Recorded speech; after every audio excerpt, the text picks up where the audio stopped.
Que nous sommes ici évidemment dans une figure habituelle et convenue, que chacun connaît, dans laquelle on retrouve un certain nombre d'éléments. Tout d'abord, la convention avec le FIPHP, où la région renouvelle pour la période 2025-2029 sa convention avec le Fonds pour l'insertion des personnes handicapées dans la fonction publique, avec l'objectif de renforcer l'emploi et le maintien des agents en situation de handicap.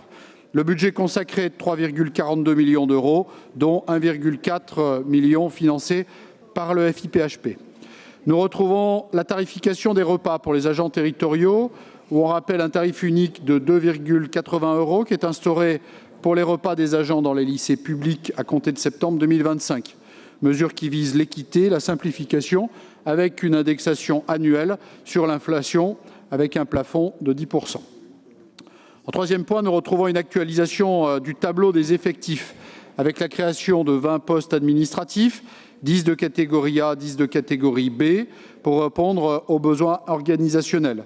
En cas d'absence de candidats fonctionnaires, des contractuels pourront être recrutés.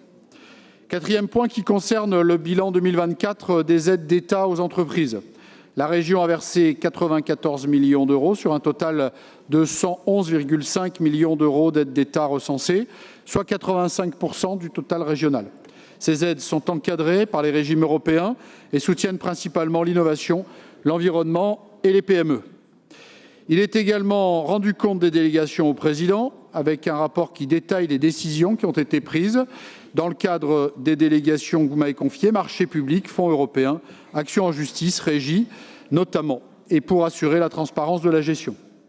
Nous retrouvons le rapport d'activité 2024. Ce rapport dresse le bilan de la 9e année de notre nouvelle région, la région Auvergne-Rhône-Alpes, mettant en avant les priorités politiques, les temps forts institutionnels et les résultats des services régionaux.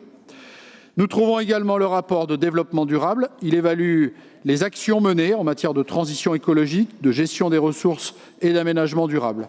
Il est présenté avant le débat budgétaire pour orienter les choix politiques.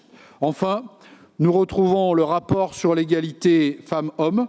Ce rapport légal rend compte des actions de la région en matière d'égalité professionnelle et d'accès aux politiques publiques. Il couvre à la fois le rôle d'employeur et celui de la collectivité. Ce rapport, dans sa globalité, est une obligation légale. Chacun l'a évidemment identifié. La communication de ces rapports vise à montrer la cohérence des politiques régionales, articulées autour d'une même ambition, qui est de faire d'Auvergne-Rhône-Alpes une région qui réussit grâce à sa gestion exemplaire. Depuis 2016, notre priorité a toujours été la même, mener une action utile qui bénéficie directement à notre territoire et à l'ensemble de ses habitants, en privilégiant un mode de fonctionnement efficace, économe, une forte capacité à investir, ainsi que des dispositifs simples et accessibles. 2024 est une année charnière, avec un niveau d'investissement record. Il sera question de cela demain matin avec le compte administratif.